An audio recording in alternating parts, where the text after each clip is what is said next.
প্রিয় নবম এবং দশম শ্রেণীর শিক্ষার্থী, আশা করি তোমরা সবাই সুস্থ আছো এবং ভালো আছো। আজকে আমি তোমাদের পদার্থের গঠন অর্থাৎ 3 নিয়ে আবার উপস্থিত হয়ে গেছি। গতদিনের আলোচনা তোমাদের উপশক্তি স্তর পর্যন্ত আমাদের আলোচনা ছিল, লাস্ট ক্লাস পর্যন্ত। আজকে আমরা পরের টপিকস মানে হচ্ছে 3.7.2 এতে আছে পরমাণুতে ইলেকট্রন বিন্যাসের নীতি। আমরা উপশক্তি স্তর পর্যন্ত পড়েছি। এখন পরমাণুতে ইলেকট্রন বিন্যাসের কিছু নীতি আছে, কিভাবে ইলেকট্রন বিন্যাস হবে পরমাণুতে, সেই নীতি নিয়ে আজকে আমরা আলোচনা করব।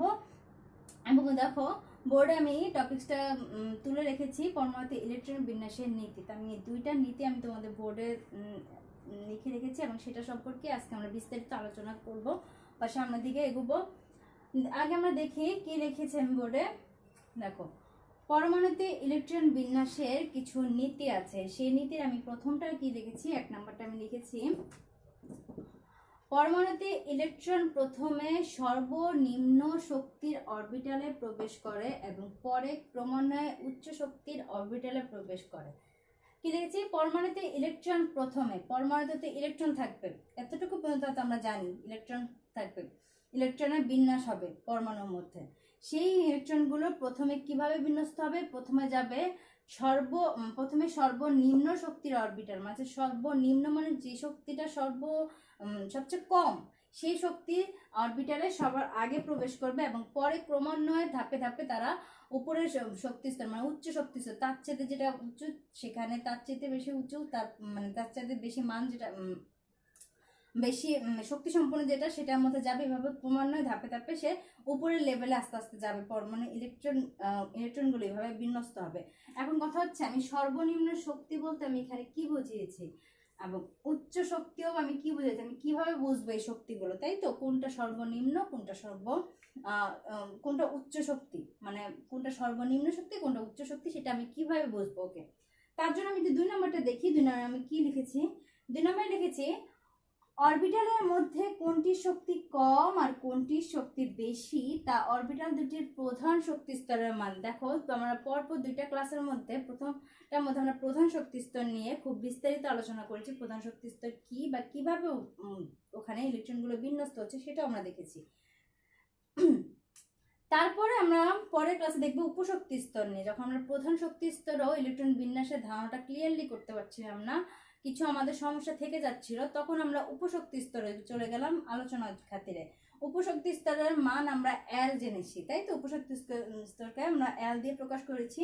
এখন বলতেছে যে এই অরবিটালের মধ্যে কোনটির শক্তি কম এবং কোনটির শক্তি বেশি সেটা বোঝার জন্য আমার এই প্রধান শক্তি স্তর এবং উপশক্তি স্তর যে তাদেরকে যোগফল করলে যে যোগফলটা সর্বনিম্ন হবে সেটাকে আমরা বলবো সর্বনিম্ন শক্তি স্তর।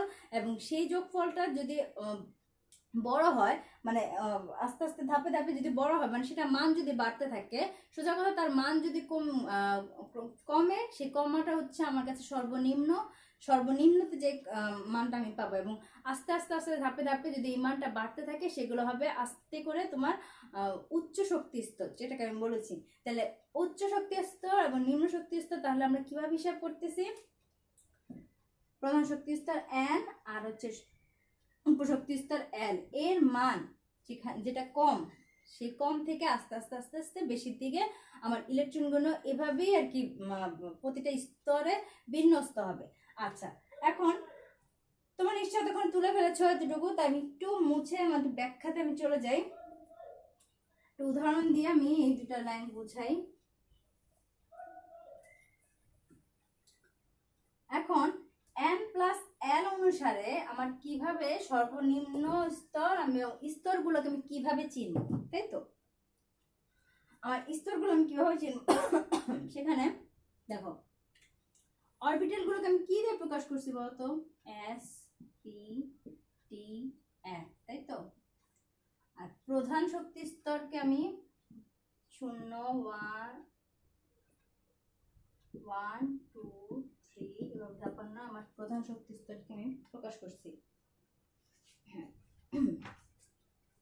এখন আমি উদাহরণ দিয়ে বোঝানোর জন্য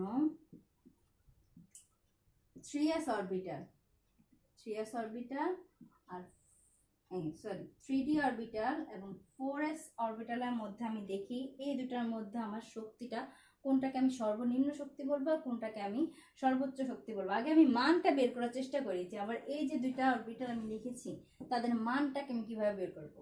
আচ্ছা, এই যে প্রথমে এটা কি বলতো, প্রধান শক্তি স্তর n এর মান, এখানে n এর মান কত 3, আর এটা কি উপশক্তি স্তর d, তাই তো? আমরা এর আগের ক্লাসে উপশক্তি স্তরের যে আলোচনা করেছিলাম সেখানে আমি এস পি ডি এফ এর ভ্যালুগুলো বলেছিলাম। এস এর ভ্যালু কত 0, পি এর ভ্যালু 1, ডি এর ভ্যালু 2, এফ এর ভ্যালু কত 3। ওকে, সেই হিসেবে আমার ডি এর ভ্যালুটা তাহলে এখানে কত হয়ে গেল, 2 হয়ে গেল না? তাহলে L is equal to 2, সুতরাং n প্লাস L এই ক্ষেত্রে কত 3 প্লাস 2 ইকুয়াল টু কত 5। এখানে দেখো তো প্রধান শক্তি স্তর কত, n is equal to 3, এখানে শক্তি স্তর L is equal to কত, s এর ভ্যালু কত 0, সুতরাং n প্লাস L সমান সমান কত 3 প্লাস 0 সমান সমান কত 3। সরি, n এর ভ্যালু তো এখানে 4, এখানে 4 প্লাস 0 4।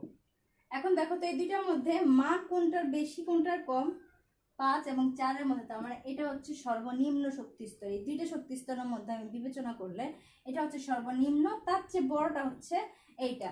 তার মানে ইলেকট্রন যখন আমার বিন্যস্ত হবে তখন আমার আগে ইলেকট্রনটা 4s এ যাবে, তারপর আমার 3d তে যাবে, তাই তো বলতেছে? কারণ n প্লাস n এর মান হচ্ছে এটা হচ্ছে কম, তারপর এটার বেশি, তাহলে হিসাব মতে যেটা সর্বনিম্ন এটা তো ছোট, তাই এটাতে আগে যাবে, যাওয়ার পরে নিয়ম অনুসারে এটা যেহেতু বড় n প্লাস n এর মান, তাই এখানে যাবে এরপরেরটা, এরপরে এই ধাপে যাবে। এখন কথা হচ্ছে এই ক্ষেত্রে n প্লাস l এর যদি ভ্যালু কোনোভাবে আমার সমান হয়ে যায়, হতে পারে না, সমান তো হতেই পারে, যদি এক্ষেত্রে যদি n প্লাস l এর ভ্যালু সমান হয় সেক্ষেত্রে আমি সর্বনিম্ন কোনটা কিভাবে বুঝবো আর সর্বোচ্চ বা উচ্চ শক্তি স্তর আমি কিভাবে বুঝবো, তাই তো? সেক্ষেত্রে তোমার প্রধান শক্তি স্তরের যে মানটা তুমি সেখানে তাকালে তুমি দেখতে পাবে যে সেখানে ছোট যেটা সর্বনিম্ন যেটা ছোট যে মানটা সেখানে আগে ঢুকবে ইলেকট্রন, তারপরে মানটা যেটা বড় মান সেটা হচ্ছে উচ্চ শক্তি স্তর হবে, তখন লাস্ট ওইটাতে ঢোকার পরে এরপরে ওইটাতে ঢুকবে। তার মানে তখন সেই ক্ষেত্রে তুমি প্রধান শক্তি স্তর তোমাকে হিসাব করতে হবে, প্রধান শক্তি স্তরে কোনটা তোমার ভ্যালুটা কম, যেটা কম সেটা হবে তোমার সর্বনিম্ন শক্তি স্তর হবে, আর যেটা বেশি সেটা হবে তোমার উচ্চ শক্তি স্তর, মানে তার চাইতে উচ্চ শক্তি স্তর। ক্লিয়ার? ওকে, সেই উদাহরণটা আমি একটু দেই। সেক্ষেত্রে আমি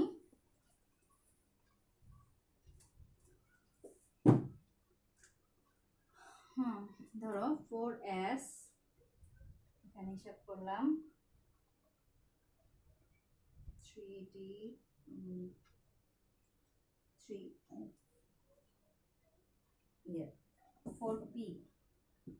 4p আর হচ্ছে 3d। এবার দেখো এখানে n কত 4, l কত, p এর মান কত 1, এখানে n কত 3, d কত 2, তার মানে তাহলে n প্লাস l সমান সমান এখানে কত 4 plus 1 equal to 5, n plus l সমান সমান 3 প্লাস 2 ইজ ইকুয়াল টু 5। হয়ে গেল না? এখানে সমান n প্লাস n এর মান 4p এর ক্ষেত্রে 5 হলো, 3d এর ক্ষেত্রে 5 হলো। সেক্ষেত্রে আমি সর্বনিম্ন আমি শক্তি স্তর কিভাবে বুঝবো, কিভাবে পাবো?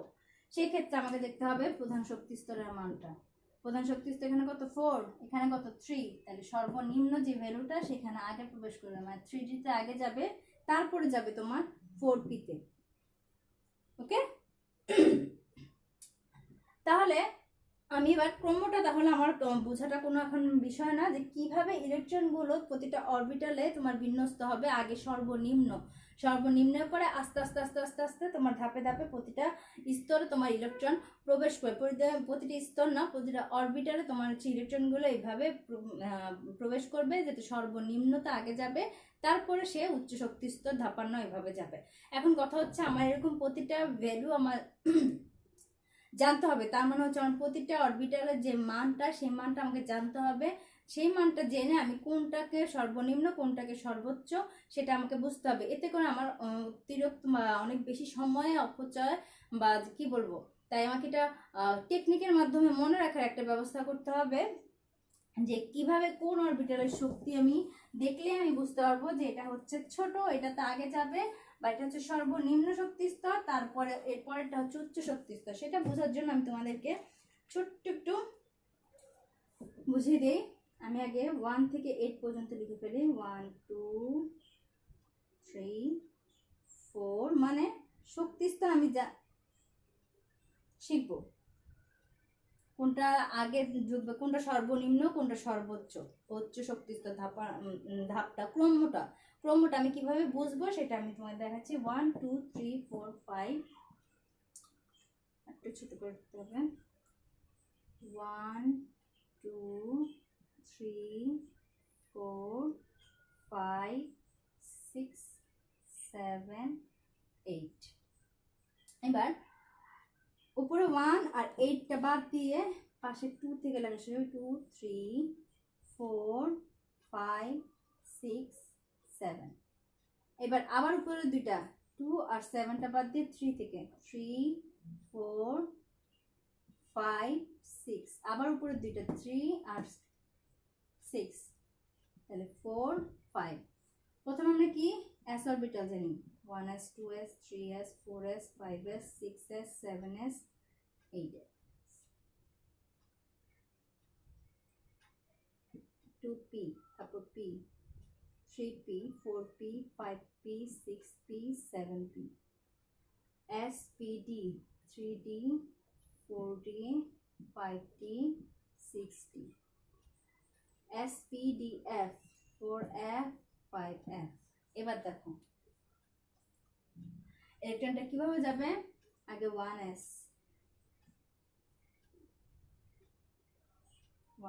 তারপর 2s, তারপর 2p, তারপর 3s, তারপর 3p,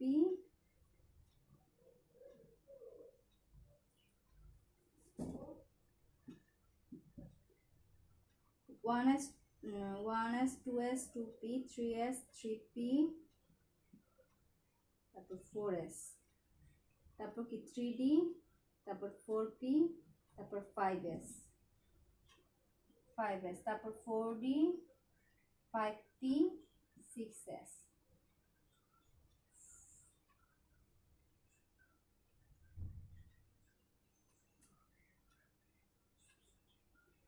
4f 5t 6p 7s, 5f 6t 7t 8s।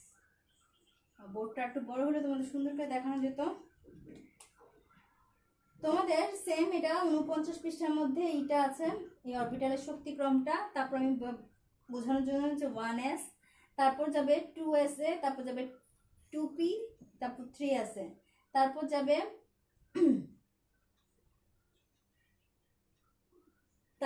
3p তে, তারপর 4s এ, তারপর যাবে 3d, তারপর 4p, তারপর হচ্ছে 5s, তারপর যাবে 4d 5p 6s, তারপর যাবে 4f 5t 6p 7s, 5f 6t 7p 8s।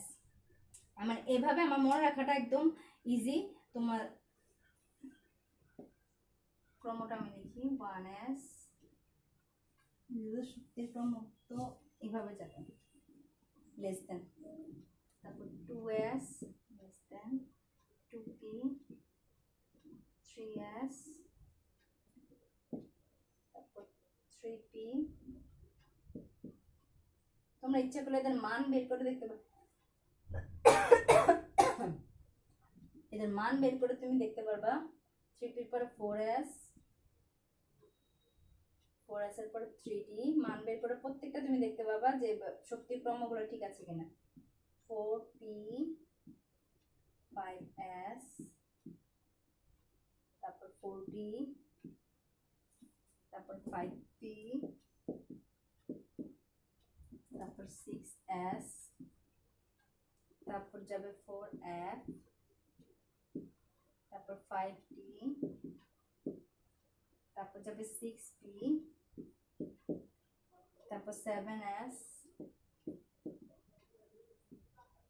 তারপর 5f, 60, 7p, 8s। একটু দেখি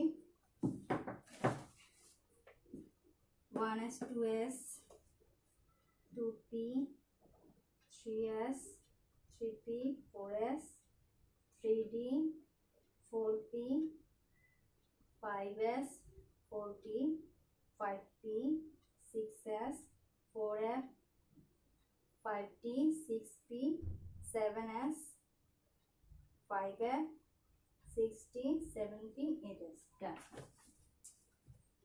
তার মানে ইলেকট্রনগুলো আমার, এবার আমি এটা দেখলেই বা এই চারটা আমি যদি মনে রাখতে পারি, এই ক্রমটা আমি যদি মনে রাখতে পারি, তাহলে ইলেকট্রনটা কোথায় আমার আগে ঢুকতেছে কোথায় পরে ঢুকতেছে আমরা ইজিলি আমরা করতে পারবো। এর জন্য আমার বারবার আমার মান বের করার কোনো প্রয়োজন আসবে না। তবে তুমি একবারই এটা হচ্ছে তোমার মনে রাখার কৌশল, আমাকে মনে রাখতেই হবে এই ক্রমটা। এই ক্রমটা আমি মনে রাখলে আমার দ্রুত আমি ইলেকট্রন বিন্যাস করতে পারবো, সফল হবো ইলেকট্রন বিন্যাসে। তা না হলে এরকম করে আমার মান বের করতে করতে আমার সারাদিন সময় চলে যাবে, একটা দুইটা আমার বেশি আমি করতে পারবো না, বের করতে পারবো না। তাই এই ক্রমটা অবশ্যই আমাকে মাথায় রাখতে হবে। 1s, 2s, 2p, 3s, 3p, 3d, 4p। তা আমাদের ইলেকট্রন বিন্যাসে এত বেশির দিকে আমার খুব কমই যাওয়া লাগে, কয়েকটা গণমাছা বা যেগুলো হচ্ছে বেশি বেশি আমাদেরকে করা লাগে সেগুলো জেনারেলি 5 পর্যন্ত বা 5p পর্যন্ত হয়ে যাওয়ার কথা, 4d 5p পর্যন্তই আমাদের হয়ে যাওয়ার কথা। তারপর আমাদের ক্রমটা যেহেতু জানতে হবে, তাই আমাদের পুরোটাই মাথার মধ্যে রাখতে হবে, কারণ আমাদের এমসিকিউ থাকবে এইসব থেকে। এমসিকিউ হচ্ছে প্রয়োজনীয় এমসিকিউ আমাদের সলভ করার জন্য আমাদের পুরো ক্রমটাই আমাদেরকে মাথায় রাখতে হবে।